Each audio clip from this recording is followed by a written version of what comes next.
college football event is back. Don't miss the 2024 Boca Raton Bowl, Wednesday, December 18th from FAU Stadium and broadcast live on ESPN. Last year's game saw in-state Rising Power USF beat Syracuse out of the ACC. What will this year's game have in store? Big names, big teams, big action. The 2024 Boca Raton Bowl, December 18th at FAU Stadium on ESPN. Don't miss out. Find out more at BocaRatonBowl.com.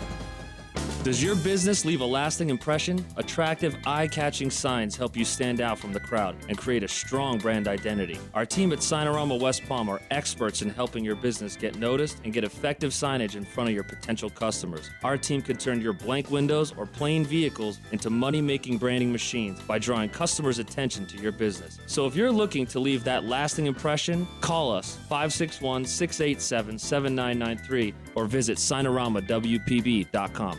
If you are buying a new home in Palm Beach County, whether it's your first time or you're upgrading or downsizing, the clerk's office is the services you need to help protect your investment. Sign up for our Property Fraud Alert program, offering free monitoring of Palm Beach County's official records. You will get an alert if a document, such as a deed or mortgage, is recorded using your name or address. For more information, head to our website at mypalmbeachclerk.com/homeowners. Congratulations on your new home. We are always here to help. Tee up your taste buds with the ultimate pairing, great food and golf. Theo Dorsey here at The House in West Palm Beach. Overlooking the park's world-class 18-hole golf course, The House offers coastal American dishes that will satisfy anyone's palate. The House is open Thursday through Sunday for lunch, brunch, and dinner. Stop by for an entree and receive a free round at the park's The Lit 9 Par 3 course. On The House. Visit thehousewestpalm.com for their full menu and to make reservations.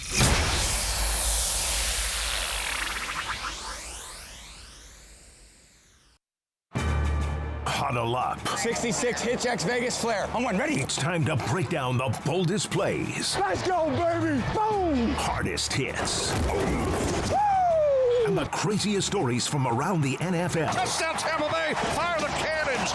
This is Sunday Huddle with Colin Russo, presented by Hard Rock Bet.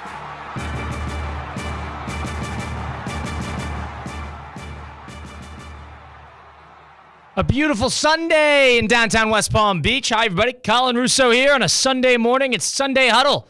Finally back at the 10 a.m. time slot. There's no international game this week, so we're not coming in live at 8:15 in the morning. My name is Colin Russo. Cade Chumslin, of course, behind the glass as always. It's Sunday Huddle, presented by Hard Rock Bet. Week 8 of the NFL season on the Sunday ticket is going to be kicking off in just a few short hours. We already had a Thursday night game.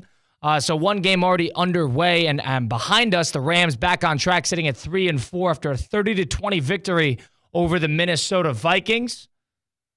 Sunday Huddle presented by Hard Rock Bet. Well, now we've seen the first few weeks of the season. It's time to get involved on Hard Rock Bet. Last year, couldn't bet on the NFL until week 14. We're only in week 8 now, but now you can bet on each week's games, the division races, the MVP, Rookie of the Year, all the futures. It's all available on Hard Rock Bet. Each game bets the touchdown scores, passing yards, other stats, total points, who will win, and so much more. You could also bet on college football, the World Series, the Dodgers up 2-0, going back to Yankee Stadium tomorrow night.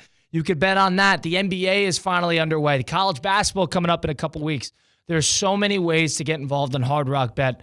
It's got a perfect system of hitting every little sport. It's got the simplicity that the new player wants and needs, but it's also got the sophistication on the Discover page that allows for the experienced player to really get their fix in and allow themselves to challenge themselves as sports players. If you don't want to bet a ton of money, try a parlay. Put together a bunch of different picks, increase your odds. In week 1, a Florida bettor went 16 for 16. Got every game right in the NFL slate. Turned a $15 bet into over $100,000. He did it on Hard Rock Bet. You can too. Try it today. All you got to do is download Hard Rock Bet on the App Store or the Google Play Store, or go to hardrock.bet online. Try it now and get to $100 back in bonus bets if that first bet does not win. That first bet can be a parlay, a prop, the over, whatever you like to bet, any game you choose. On Hard Rock Bet, you either win your first bet or get the same amount you bet back as a bonus bet. Try it today. Hard Rock Bet. It's offered by the Seminole Tribe of Florida. Must be 21 plus and physically present in Florida to wager. Terms and conditions apply. Concerned about gambling, call 1-888-ADMIT-IT. Well, now, since we've been, I wouldn't call it we're over a third of the way through the season. That's probably where we are. A couple teams buys, a couple teams haven't. Most teams have gone on the road. They've come back, international games out of the way. We've had a bit of a feel in terms of how, since there was about 7 of them, the first-year head coaches in the first few weeks of the NFL. A lot of them are in tougher situations than others. I understand somebody like Dave Canales with the Carolina Panthers is in a trickier spot comparatively to Jim Harbaugh, who walked in with a franchise quarterback already under center. It's a little different for different jobs. That, of course, goes without saying. But there's a number of first-year head coaches that have stepped in and done a pretty nice job in terms of adjusting to the NFL caliber of being a head coach, but also having the team ready to play and ready to win almost immediately. Guys like Dan Quinn with the Washington Commanders, guys like Mike McDonald with the Seattle Seahawks, guys like Raheem Morris, who has been a head coach before, I understand that, but a first-year guy with that and a new roster in the Atlanta Falcons. So this is a situation in which there are a number of head coaches who have seen success in their first year. And Cade, I want to loop him in. Cade Chumsden, our producer here on the ones and twos. Of those, let's give you 4, because I feel like 4 is the right way to kind of categorize how many coaches have really done a good job. Of these 4 head coaches in your head, which of them has done the best job as a first-year guy? Dan Quinn with the Washington Commanders, Raheem Morris with the Atlanta Falcons, Mike McDonald with the Seattle Seahawks, and Jim Harbaugh with the Los Angeles Chargers. What say you? Good morning, Colin. I think the obvious answer here is Dan Quinn, for the sole reason that he had the least amount of expectations going into the year, and I think he's exceeded those expectations far beyond what anyone thought he might get to. Yeah, they haven't had an impossible schedule, which is what I'll say on that regard. They played the Panthers, they played the Browns, they played the Giants. They've had easier games, but I understand the point. Not blew out score differential-wise, but ran up the score on the Cincinnati Bengals, beat a Cleveland team that did make the playoffs last year, only lost by... I don't want to hear the... All right. That defense... I'll buy the Bengals. I'm not buying the Browns, but continue. Only lost by 1 touchdown to the Baltimore Ravens. Put a very good competitive game in that one. But think about what the Commanders were thinking before this year started.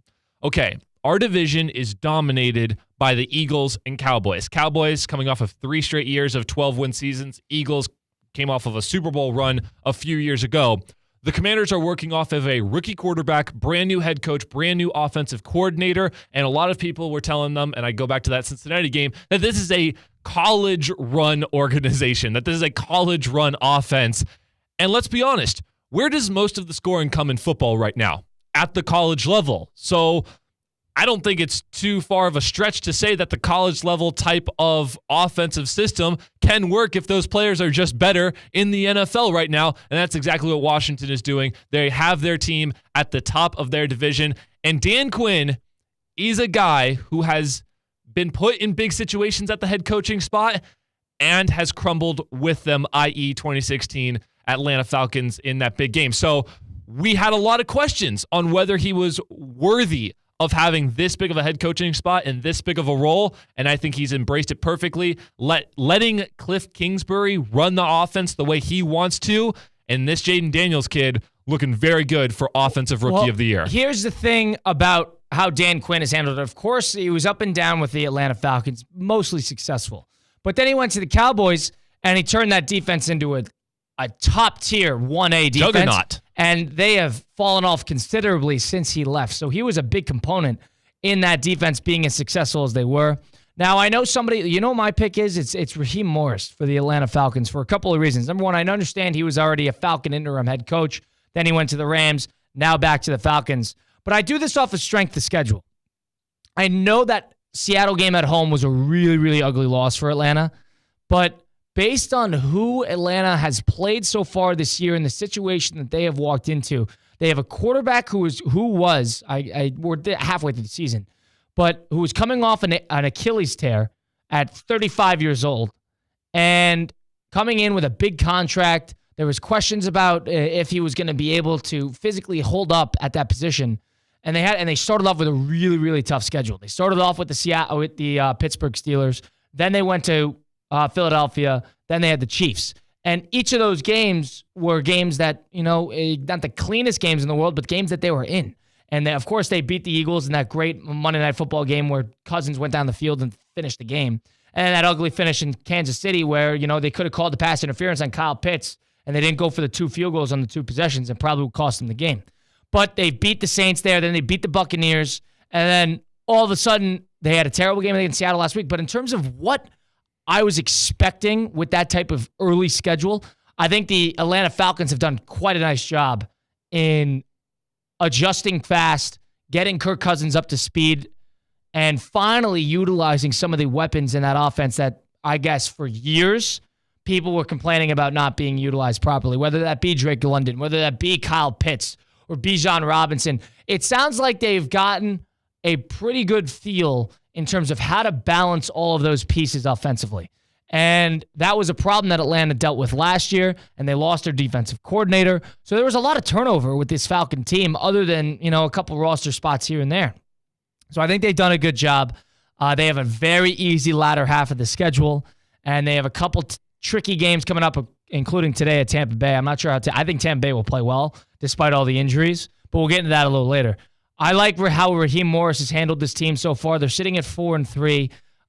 Very easily could have been 5-2, but ultimately, him and Quinn, it's a 1A, 1B for me. I understand this situation, but I like the strength of schedule on the Falcons side of things. People want to give Jim Harbaugh a bunch of credit. That team has also played nobody. The Los Angeles Chargers have been in a situation where their only wins are the Raiders, the Panthers, and the Broncos. And I know the Broncos is somewhat of a good win, but they lost in dramatic fashion on that ESPN Plus game that nobody watched at Arizona on Monday Night Football last week. And that Chief game, they were in it, but they blew it. And the Steelers was never really a game. That team is so strange because with such a capable quarterback, it's almost like they're playing around it. They're playing around their offensive lack of production, and they want to play these ugly, muddied up games, which doesn't seem like the Justin Herbert way. It's like they've completely changed identities since Jim Harbaugh has taken over. Well, that is the John Harbaugh way, though. Yeah, that is the Jim Harbaugh way. I understand. And they got the Michigan guy over at Minter from defensive coordinator for them. But you have the quarterback. It was a little different last year. McCarthy's play style leaned into the run game and leaned into all that. It's not like the Chargers are necessarily built for that. I understand they don't have a ton of receivers, but Herbert is capable of throwing 30-plus touchdowns in a season, and it's almost like they're playing around that, which is a little strange. But I think he's trying to get a feel before he could really get a couple years under his belt and then build that roster how he wants. But I was surprised how they kind of changed their identity to that facet going in this year so far. Yeah, I have Jim Harbaugh as last on the 4 head coaches that you gave me because I heard that Los Angeles was going to be a legitimate contender against the Kansas City Chiefs. And even though they played head-to-head and it was a close game, there is no confidence in me that the Chargers will come even close to where Kansas City is this year. They're not dominating wins, even though they have 3 wins on the season. I just feel like they've every been game they play by. is muddied up. Every game, there's no clean victory with them, and because of that, there's a small margin of error that the Chargers abide by. It's 3 plays a game that costs them the win or the loss, and that is a tricky way to play football. And Michigan dealt with that for years too when he was there. Their margin of error was so small that it hurt them a lot in college. It wasn't until they had the best team completely top to bottom, defensively and offensively on the field that they've ever had that they were able to dominate everybody.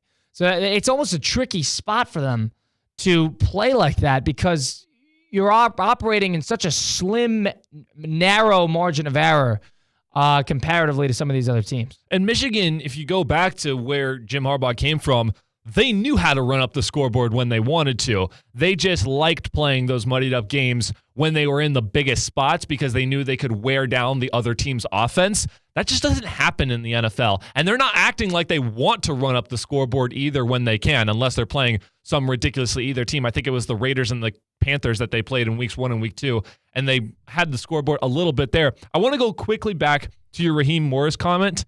I agree with you that he's finding ways to win in big games, but this team has a negative 6-point differential right now.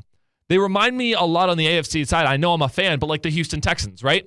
Skating by, good wins, but never blowing out a team like they're supposed to. I think I agree with you that Tampa Bay is going to make it a very competitive game in Tampa with all the injuries. I would love to see this team that has such a star-studded cast around it to finally run up the scoreboard on a just, not even a bad team, but simply just a middle-of-the-road team. They need an A-plus game. I don't think they've had one yet, and that, to your point. So I would agree with the fact that the Falcons are sitting at 4-3, and they haven't had an A-plus game. And a lot of other teams have. The Commanders have had a 2 or 3 A-plus games. So the fact that they're 4-3, and they haven't necessarily had a 4-quarter put-it-all-together game, I think is a good thing. And it's going to happen eventually. And I think I took their over this year, so consider me slightly biased. But Atlanta's in a situation where if they get to that back half of the schedule and they're sitting at 500 or a little above, they're in very, very good shape to get into that postseason. Their last couple of games there, they got the Broncos, Chargers, Vikings, which is a tough game now, Raiders, Giants, Panthers, and Commanders. That's not an impossible schedule. I'm not disagreeing with you about your over-under take or about the Atlanta Falcons as a team. The original question was, which first-time head coach has done better at the respective spot? If the Falcons are skating by their over-under, I think that's a good job. But when the Commanders, I don't know what their over-under at the beginning of the year was, but I got a good feeling they're going to blow that thing out of the water. They were looking at, can we get to 7 wins? That was probably the question surrounding the Washington Commanders. So and I they're understand 5-2 right now. So I think that's why Dan Quinn, I don't know if he'll win Coach of the Year. I think Andy Reid should be in real consideration for that if Kansas City wins 15 games or something like that. But when you talk about a head coach who's using the circumstances around him to benefit the team the best compared to what the expectations were before the season, I think that's got to go to Dan Quinn. I agree with you comparatively to the expectations. Everybody thought the Falcons would be a middling team. Everybody thought the Commanders would stink. So in terms of surprising everybody, I agree with that. But I also think it's an all-hands-on-deck performance.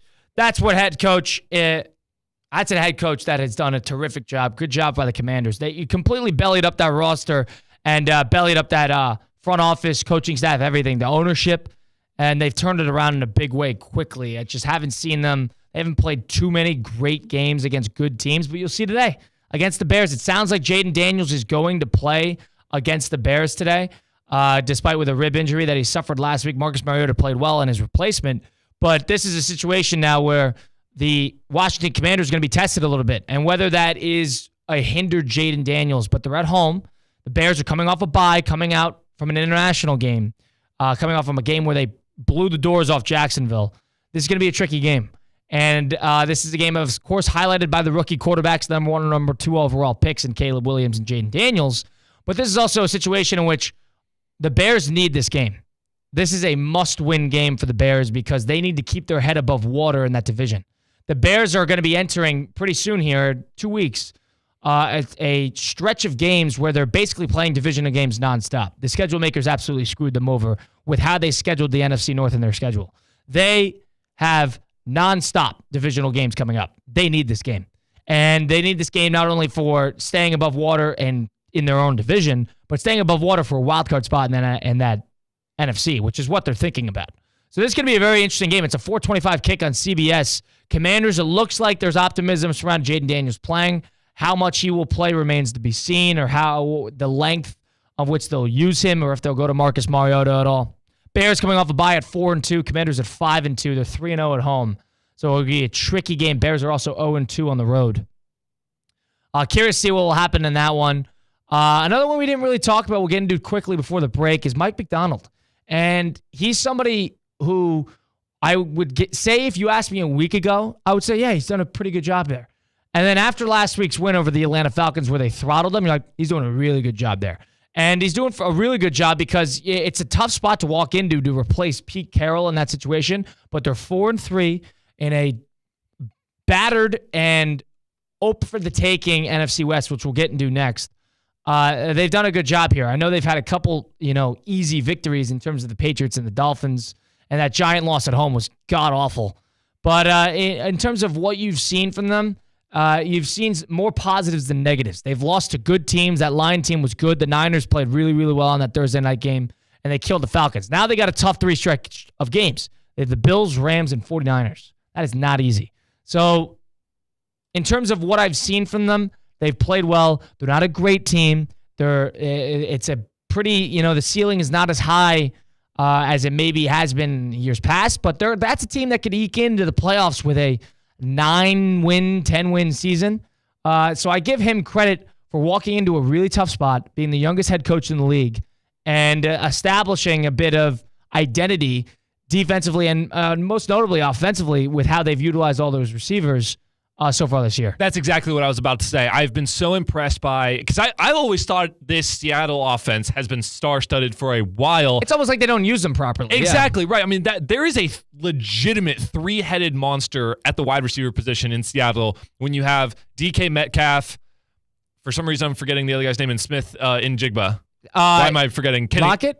Thank you. Yeah, Tyler Lockett. Tyler Lockett. I had his number and I had the jersey in my head, but I didn't have the guy's name. Who's had a terrific career, Tyler Lockett. I give him credit. Very underrated. And then you got Kenneth Walker in the backfield, I should say. I am all over the place. Kenneth Walker, and I think he's one of the more underrated actual runners in the entire NFL. He is so good in terms of between the tackles, vision, nifty, physical runner. I love Kenneth Walker. He does a great job for them. And Gino, in terms of career resurgence, he kind of gets thrown because I think Seattle's sort of in its own world because it's just so far away from everything else. But he's done such a terrific job in holding down that starting spot. He's not going to win you a Super Bowl, but in terms of, keeping you competitive, Gino's done a terrific job at that. So I give him a lot of credit as well. You want to know the least amount of points they've scored all year long? 20 against the Giants. That's the least they've scored all year long, and they've had a few games that have gone over 30 points for them, or actually the one game last week against the Falcons, but they've been able to score consistently, and I think their defense has shown moments at times. I know they have a tough schedule closer to the end of the year, but there are still very winnable games in their own division, especially with the injuries in San Francisco. And we're going to talk about the NFC West a little bit later in the program. Sunday Huddle presented by Hard Rock Bet. I do like what Seattle's done. It's going to be very close in that NFC West. Speaking of the NFC West, Kate hit it right on the head. Who's going to come out of that division? You got 3 teams now at 3-4 in the Cardinals, Rams, and Niners. Rams are trending upward. The Niners trending downward. The Cardinals sort of up and down. Don't really know what that team is yet.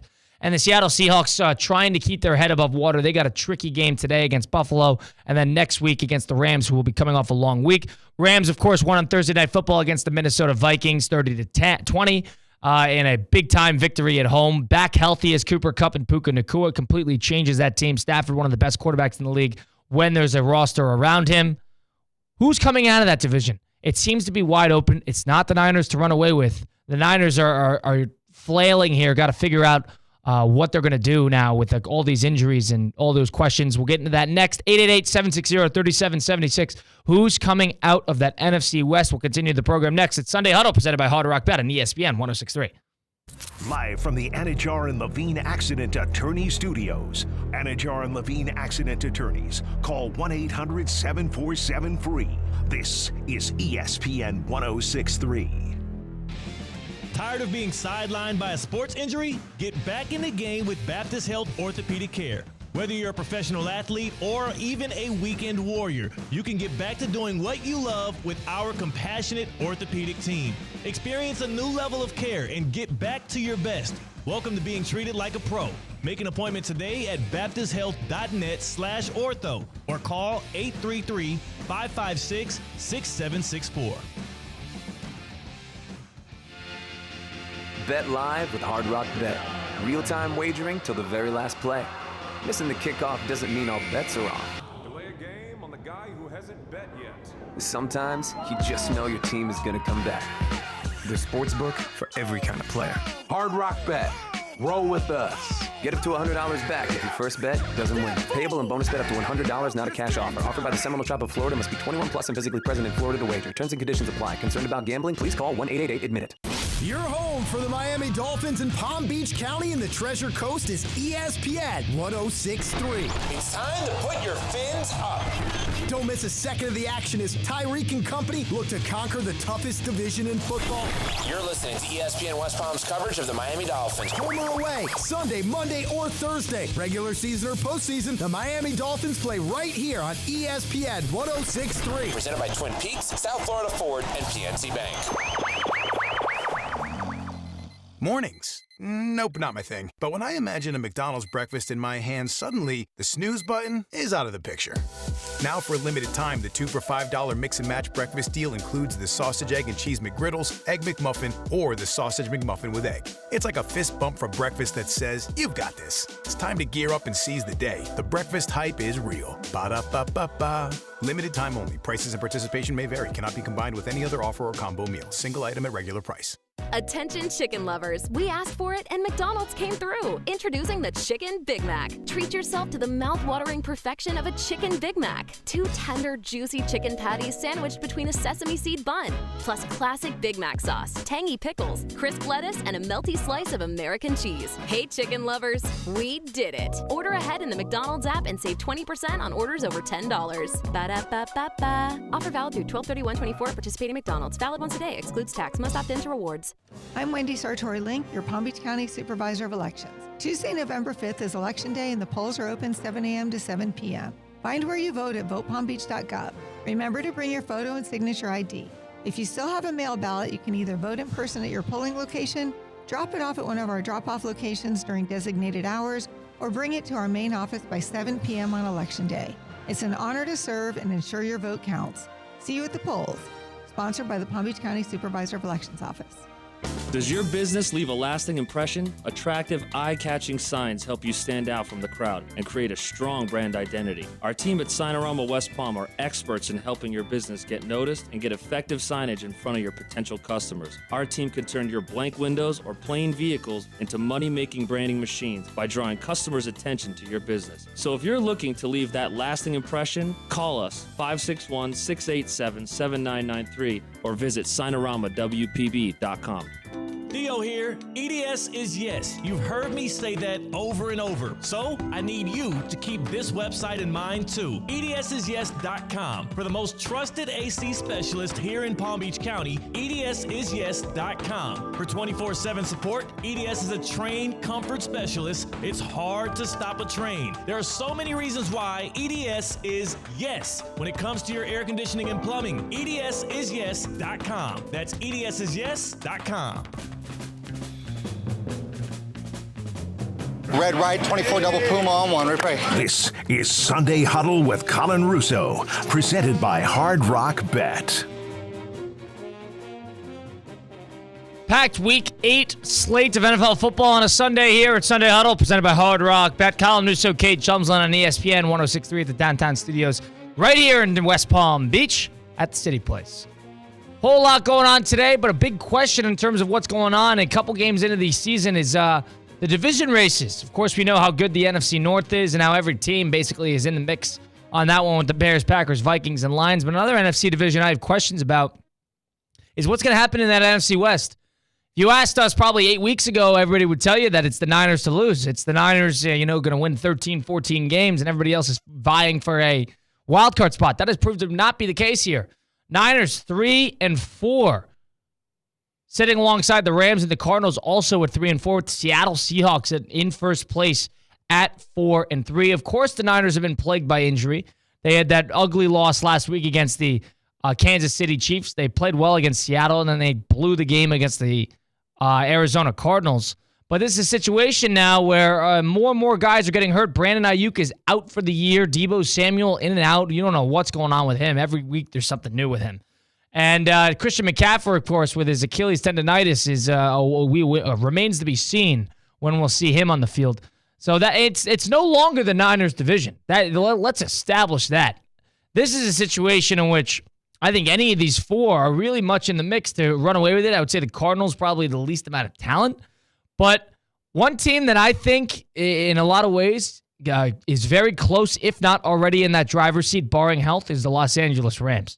Based on what I've seen, especially on Thursday Night Football, that Ram team, when they have Nakua and Kupp healthy and a couple more offensive linemen in the mix, they have McVay is as good of a head coach as any in the NFL. I would say he's top 2. And Matthew Stafford, when put with non-sixth rounders around him, is such a difference maker at his age still. He's a big game player. And Nakua and Kupp are absolutely fantastic. This is the Rams to lose. I think they're in a really good spot here to roll along here and take control of this division. I also think they've got a very favorable schedule. Their next 3 games alone, plus they'll be coming off of a long week having played on Thursday Night Football at Seattle, then the Dolphins, Patriots, Eagles, and Saints. Yeah, it's not bad at all. No, not bad at all. It's not bad. And they already know they can play San Francisco, who they have to play one more time. And they already beat San Francisco. So exactly. So they already have that win at home. But the Rams are now in a situation where they have a ton of rookies and second-year guys on that defense. Those guys are going to continue to get better. And the offensive line has been battered from the start. That's going to get more healthy. They're in a situation where this is going to be a very important 4 or 5 game stretch for them if they want to kind of pull away before they get back into a lot of other divisional games. That Seattle game will be tricky, but coming off that long week, you got to imagine they'll be prepared.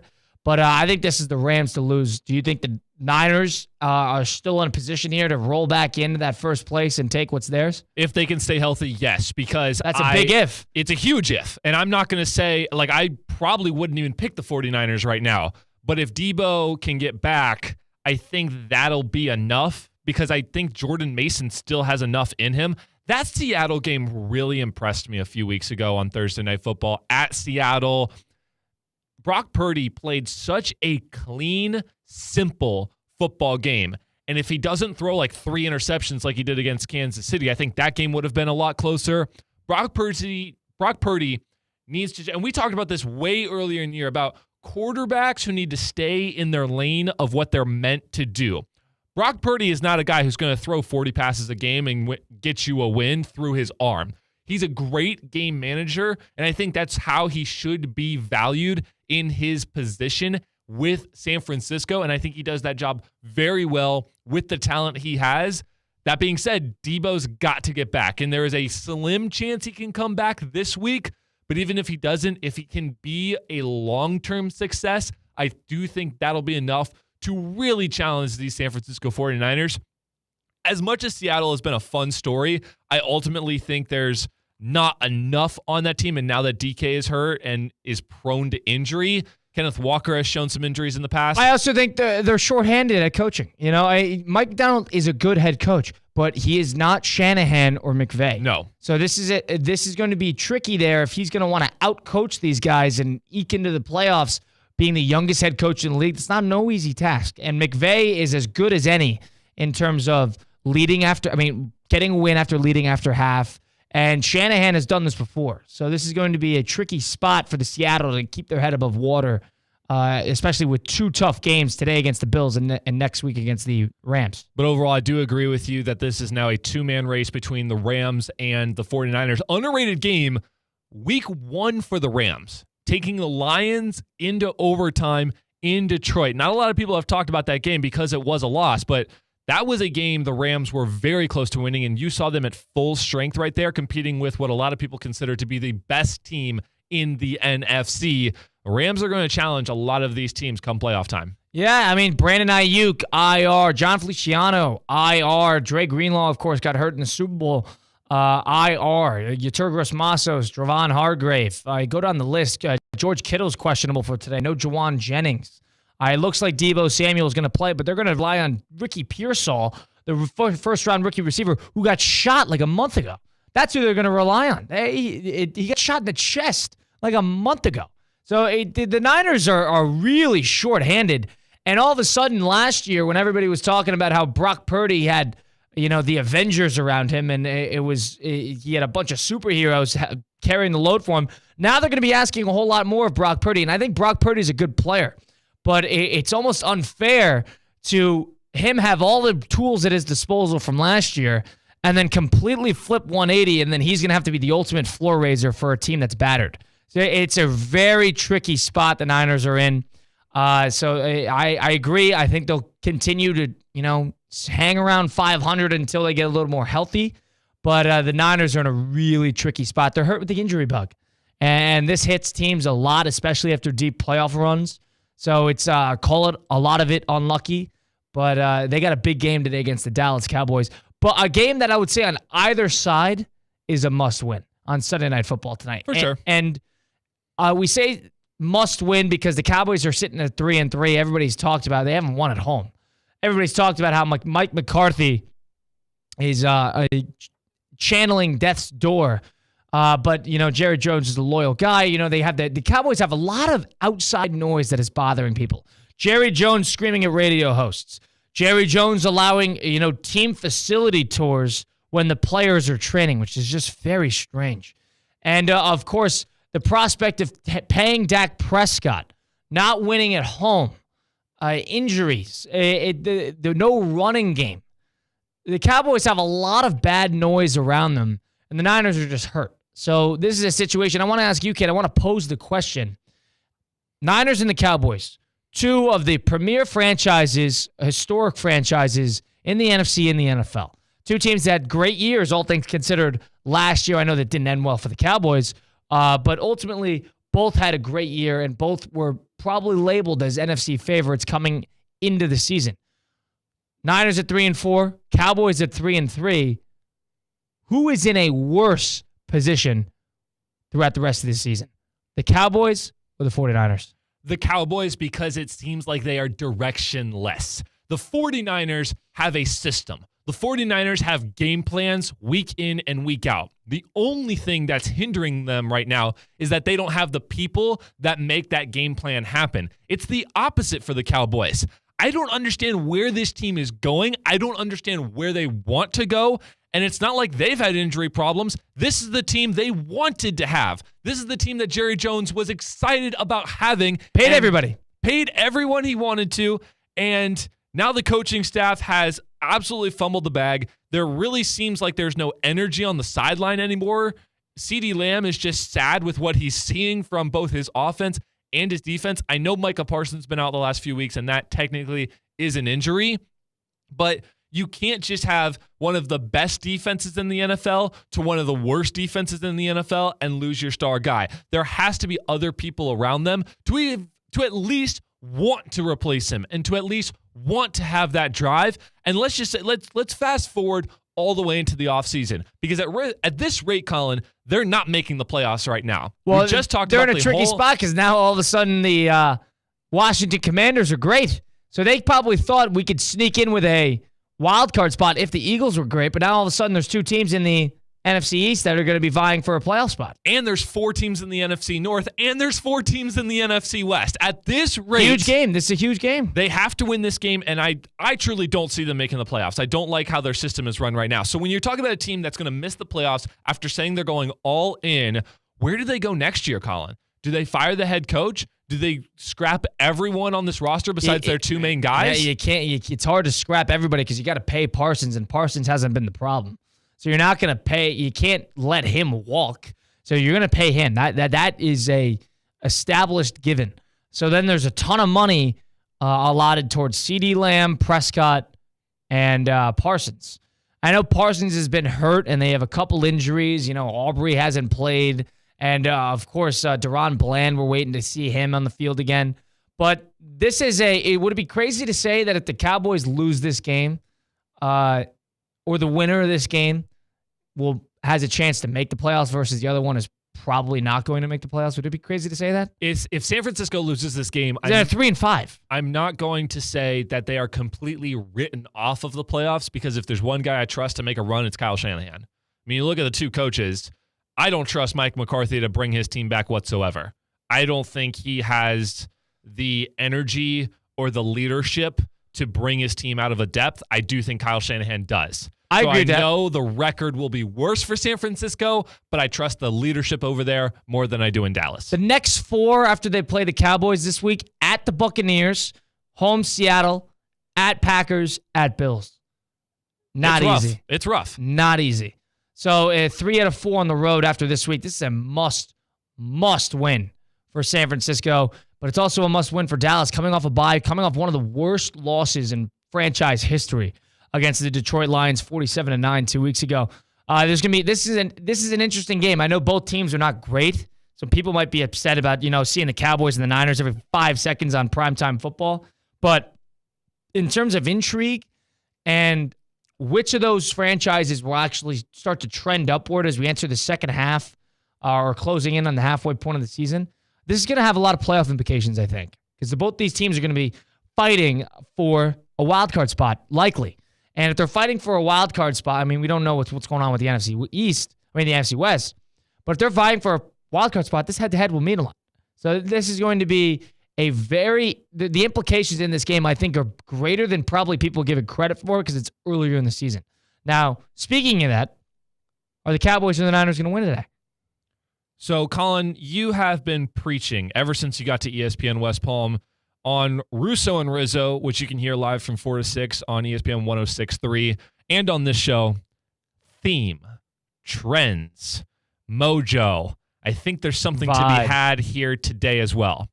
Mike McCarthy cannot stand Fred Warner. That is his ultimate enemy when it comes to the San Francisco 49ers. Since McCarthy got to Dallas in 2020, they have played 3 times. Twice in the playoffs and once in the regular season.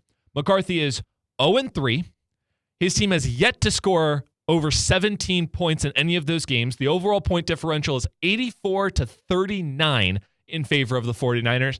And just last season in San Francisco on a Sunday Night Football, the 49ers destroyed the Cowboys 42-10.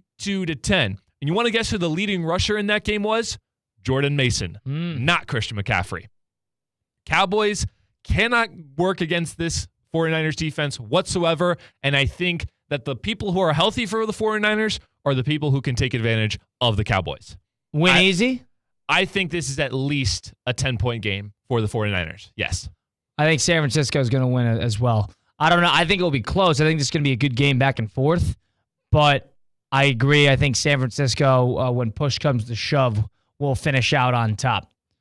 We'll blitz the book presented by Hard Rock Bet coming up next. Pick every game against the spread. We're going to track and see how we did last week, see what we're going to do this week in this Sunday slate. We'll give a player prop alongside a player prop team parlay, a 2-pronged one. So that should be a lot of fun. Kate and I will do that next. Close out the program. Stick around. It's not Russo and Rizzo. That's my bad. I led you to that one. No problem. It's Sunday Huddle presented by Hard Rock Bet on ESPN 106.3. Live from the Anajar and Levine Accident Attorney Studios. Anajar and Levine Accident Attorneys. Call 1-800-747-FREE. This is ESPN 106.3. You've got so many chances to win big on Hard Rock Bet. Even a small bet can bring in that serious cash. All you need is $1 and a dream. Unbelievable. They've hit the parlay. Let's go! Big payouts for every kind of player. Hard Rock Bet. Roll with us. Get up to $100 back if your first bet doesn't win. Payable and bonus bet up to $100, not a cash offer. Offered by the Seminole Tribe of Florida. Must be 21 plus and physically present in Florida to wager. Terms and conditions apply. Concerned about gambling? Please call 1-888-ADMIT-IT. Palm Beach County's premier college football event is back. Don't miss the 2024 Boca Raton Bowl, Wednesday, December 18th from FAU Stadium and broadcast live on ESPN. Last year's game saw in-state Rising Power USF beat Syracuse out of the ACC. What will this year's game have in store? Big names, big teams, big action. The 2024 Boca Raton Bowl, December 18th at FAU Stadium on ESPN. Don't miss out. Find out more at BocaRatonBowl.com. Fight fans, make Twin Peaks your UFC fight headquarters. The official fight headquarters is Twin Peaks. Never, ever a cover. All fight organizations, all boxing, doesn't matter. Never pay to watch the fights. Plus, eat, drink, scenic views, and Twin Peaks 29-degree ice-cold beer made from scratch favorites while watching all the fights. And did I say never pay a cover? That's Twin Peaks. Pembroke Pines, Cypress Creek, Hollywood, Davie, and of course, Palm Beach Lakes Boulevard in West Palm Beach. Your ultimate UFC fight headquarters, Twin Peaks. This is the Delray Beach Open. Don't miss today's top professional tennis stars and legends in downtown Delray Beach. February 7th through 16th. It's 10 days of tennis on the Ave. 140 miles per hour races, parties, music, art, and all the good vibes. Come for the nonstop action on and off the court. Snap pics and post memories at the DBO. Join us for a jam-packed week of ATP tennis matches. More fun, more food, more drink, more parties, more of everything. DelrayBeachOpen.com for info. Never go near power lines. Whether you are trimming trees or picking fruit, stay at least 10 feet away from power lines. You can be seriously injured or killed if you or any object you're holding or standing on, such as tools and ladders, touches a power line. Hire a qualified line clearing professional to trim trees near power lines. Stay safe by keeping yourself and your tools at least 10 feet away from any power lines. Learn more at FPL.com. PNC Bank is committed to helping the customers and the communities they serve move forward financially. To do this, they're implementing their Community Benefits Plan that focuses on affordable home lending, small business loans, and employee volunteerism, and creating other opportunities to give back on a local level. They're proud to be a part of the South Florida community. See how PNC Bank can make a difference for you at pnc.com/our commitments. PNC Bank, National Association, member FDIC. Coors Light presents To Chill or Not to Chill, when your friend bets against your team and the friendship. Or choose chill because you're drinking Coors Light with your buddy. Coors Light, choose chill. Celebrate responsibly. 2024 Coors Brewing Company, Golden, Colorado. ESPN 1063 is presented by Anajar and Levine Accident Attorneys. Call 1-800-747-FREE. That's 1-800-747-3733. They can help you if you're in an accident, but your fantasy football team, not so much. Welcome to Homestead Miami, your home for the racing high life. A track as vibrant and colorful as South Florida. An Xfinity and Craftsman Truck Series playoffs doubleheader on Saturday. A Cup Series playoffs showdown on Sunday. And it's all caliente. Side by side for the race lead. NASCAR playoffs weekend at Homestead Miami Speedway. October 26th and 27th. Get your tickets now at homesteadmiamispeedway.com. Hell of a job, guys.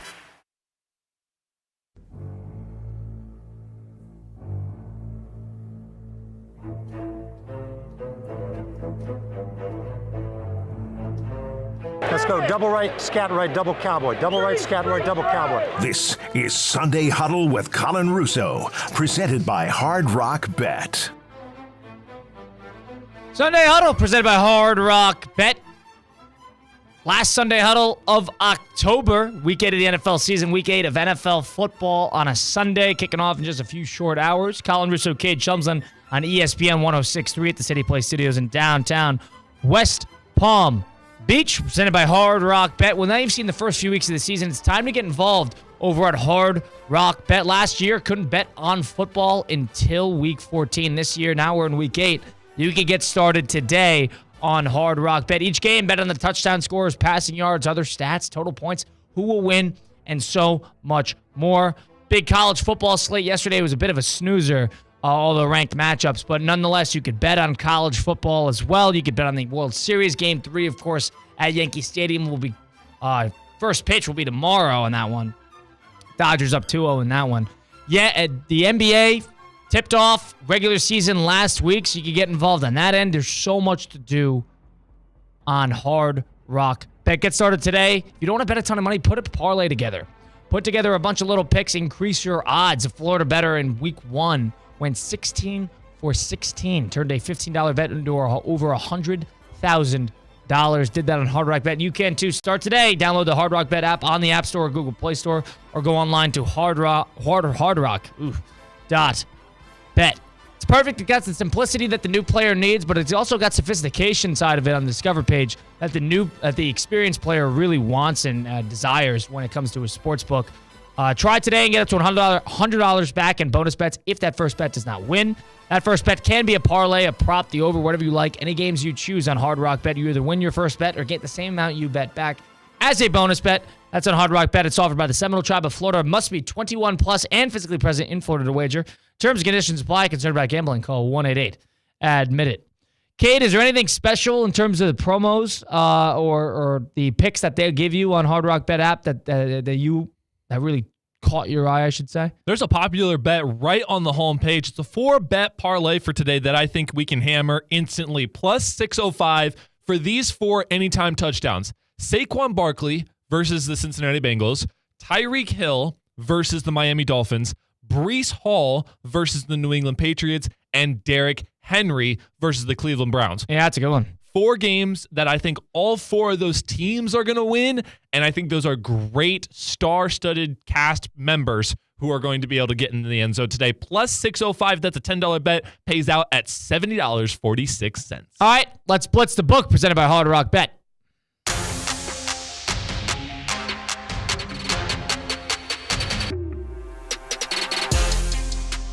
So Blitz the Book presented by Hard Rock Bet. Well, Kate and I will go each and every game on a Sunday slate and pick it against the spread based on the lines that Hard Rock Bet provides us. Let's start with that aforementioned Miami Dolphin game. A lot of questions here. Tua Tagovailoa back at quarterback, so they're going to all of a sudden wake up on offense. It's a tricky game for them. They're giving up 4 points at home, -4 Miami Dolphins against the Arizona Cardinals. What say you? Tyreek Hill came out on social media and said, put me in your starting rosters for fantasy football. I believe him wholeheartedly. I see a big game from the Dolphins. I'm hammering that -4, and get ready for another player prop parlay coming up later in the show. I'll ride that with you reluctantly. I don't love that -4. That's a lot of points to be given up for Miami here. I think Arizona will play pretty well here. But we'll see. Tua Tagovailoa, they're either going to play great or they're going to be terrible. I didn't think they were great before he even was in the quarterback. Speaking of that, I just convinced myself out of it. I'm taking Arizona here, +4. All right. Atlanta, Tampa Bay. Atlanta giving up 2.5 points on the road at Tampa Bay, who just suffered a plethora of injuries to their offensive skill talent.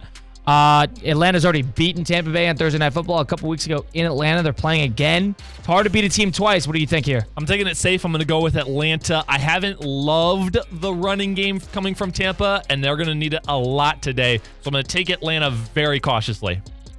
I'll ride that with you as well because I think Atlanta's going to need to bounce back in a big way here after that terrible loss at home last week. Tampa Bay is battered and beaten up, and they've been great early in games, but that's been because of people like Mike Evans and Godwin, and now there's a whole lot of questions with how that offense is going to function. Give me Atlanta there as well. Baltimore, Cleveland. I think this has trap written all over it. New quarterback for Cleveland. Deshaun Watson is out with an Achilles injury. Jameis Winston will be starting. Kevin Stefanski, they desperately need a win. Baltimore's -8 in this one on the road. What do you think? I'll take the +8 for Cleveland. I like Nick Chubb being back. He got a touchdown last week. Jameis Winston, let's go, baby. We've been calling for it all year, and I think he'll play well. I agree with this. I think Cleveland will keep it within 8 at the very least. I could see the Ravens losing this one. Watch them drop a game like this. It's not a high-stakes game. It's a divisional game. They could split this and be okay. I could see the Browns not only covering today, but winning as well. I like that +8 as well. Green Bay, Jacksonville. Everybody talks about it. The Green Bay fans have been telling me how this is a trap game. I don't see it, but Jacksonville giving up 3.5 points at home today. Green Bay never seems to play that great in Florida. What do you think here? I think they will come out and make a statement. Jacksonville also just doesn't play well at home either. And I know they had a big win against Indianapolis a few weeks ago at home where they put up, I believe it was 34 points in that shootout against Indianapolis. But in the biggest moments, Jacksonville seems to just crumble. And I think Green Bay, after a gritty one against Houston, is able to ease their way through Jacksonville. Speaking of Jacksonville, too, it doesn't seem like they could, string together weeks. They either have a good week or a terrible week. The Dolphins, they played pretty well, and that Brown game was one of the worst games I've ever watched. Then they had a terrible game against the Bills, and they actually played well against the Texans. They don't really string together good performances. They had a good game against the Colts, terrible game against the Bears. Good game against the Patriots. I'm going to lean on the end of bad game against Packers today. And the Packers need this game. Like we said, the NFC North, every team is kind of keeping their head above water with these out-of-division matchups. This is an important game for the Green Bay Packers. They already lost to the Minnesota Vikings at home, but now Minnesota's bleeding a little bit after that Rams loss. It's an important game for them. I think they'll play well. Give me Green Bay on this one, -3.5 on the road. Your team, Houston Texans, giving up 5 points, -5, home against the Indianapolis Colts. A division matchup here. What do you think? They've been playing well at home. Second time they played them. Indianapolis, Anthony Richardson seems like he's been getting worse all year long. I expect a big offensive performance. Joe Mixon starting, healthy, big game from him. I like the Texans -5. I like the Colts +5 here. I think the Colts will actually play well. They do play Houston very well. Yeah, and it's hard to beat a team twice, especially twice in 8 weeks. So off of that alone, I'm going to say that I'm going to take Indianapolis +5. I'm not sure if they'll win, but I think they'll play hard. So there's our pick in that one. Jets, New England. Jets, Hassan Reddick back. Another week at Devontae Adams coming off an ugly Sunday Night Football performance last week against the Pittsburgh Steelers. They're giving up 7 in this one. 7 on the road to the New England Patriots, who are coming off an international game in London. What do you think here? It's hard to beat a team twice, except when you're the New England Patriots. I like the Jets. I agree. I think especially coming back from London, you'll see some fatigue, slow, bad start. I agree. I think the Jets will play well today. -7. I'll ride with you on that one. Philadelphia at Cincinnati. This is a tricky game. Cincinnati's favored by 2.5 points against Philadelphia at home. What do you think here? Philly. I like A.J. Brown in the lineup. I've always said that. Their offense works better with him. I think Cincinnati's going to win here, -2.5. I know they haven't played great, and last week was ugly. But it's one of those weeks where if they get it going offensively, they could score on anybody. And Philly, as we've seen, can't score on anybody. Regardless of who they're playing, they cannot score on anybody. Give me Cincinnati -2.5 on this one. Tennessee at Detroit. Detroit's giving up 12 points. I believe it was like 10 earlier in the week, which means all the money's on Detroit here. Detroit's been one of the hottest, if not the hottest team in the NFL past few weeks here. No Jameson Williams. Of course, Aiden Hutchinson is injured. -12 at home against Tennessee. What do you think? Detroit's going to blitz out to 17-point lead, and then they're going to rest it out the rest of the way. Tennessee will have a big touchdown at the very, very end of the game to cover this line. I'll take Tennessee +12. I think Tennessee will cover 2. That's entirely too big of a line for me to comfortably take. Seattle's getting 3 at home against Buffalo. Road favorites has been a popular trend in the NFL picks this year. The Buffalo Bills with Amari Cooper now -3 on the road at Seattle. What do you got here? I'm going to take Buffalo again cautiously. I liked how Seattle played, but I'll take the team that should be better with the roster. Yeah, I agree with Buffalo on that one. New Orleans Chargers. Chargers giving up 7 points. I think New Orleans +7 here. I'll take Los Angeles. I think their defense can hold up. Closing it out quickly, Carolina, Denver. Denver giving up 11 points. What do you think? I'll take Carolina. I don't like the line that big for a Denver team that just is over 500. Way too big. Way too big. Washington, Chicago, game of the week. Washington. I like it. Really quickly, last 2 games. Dallas, San Francisco. You like San Francisco covering 5? Obviously. Okay. Kansas City, I think they're going to win big today, too. Yep. -8.5. Yep. All right, we're on the same page. What's your team parlay and player prop? I said I liked Miami. I'm riding with them all the way. I'll take them -4, and I'll take the over for Hill yards, which is only at 82.5. That's +210 on Hard Rock Bet. I'm taking Jamar Chase anytime touchdown. Put that together with the Atlanta Falcons to cover their spread. It's been Sunday Huddle. It was a fun Week 8 one, so... All right, you're big on Tyreek Hill and what the Dolphins are going to do today, huh? I think when he comes out and smack talks like that on social media, I think he likes what Tua's been doing. I don't think that means anything, and they didn't look great, but it was a fun one. Week 8 of NFL football. You got it all here on ESPN 106.3. Catch the games, listening live here on the radio. It's been a fun one. We'll be back at it next week. Big thanks to Cade, Colin Russo, sending you off into football. The preceding program was paid for in full by Hard Rock Bet. Advice and opinions expressed during this program were solely those of the guests or hosts of this program and not of ESPN 106.3 or Good Karma Brands. Bet live with Hard Rock Bet. Real-time wagering till the very last play. Missing the kickoff doesn't mean all bets are off. Delay a game on the guy who hasn't bet yet. Sometimes you just know your team is going to come back.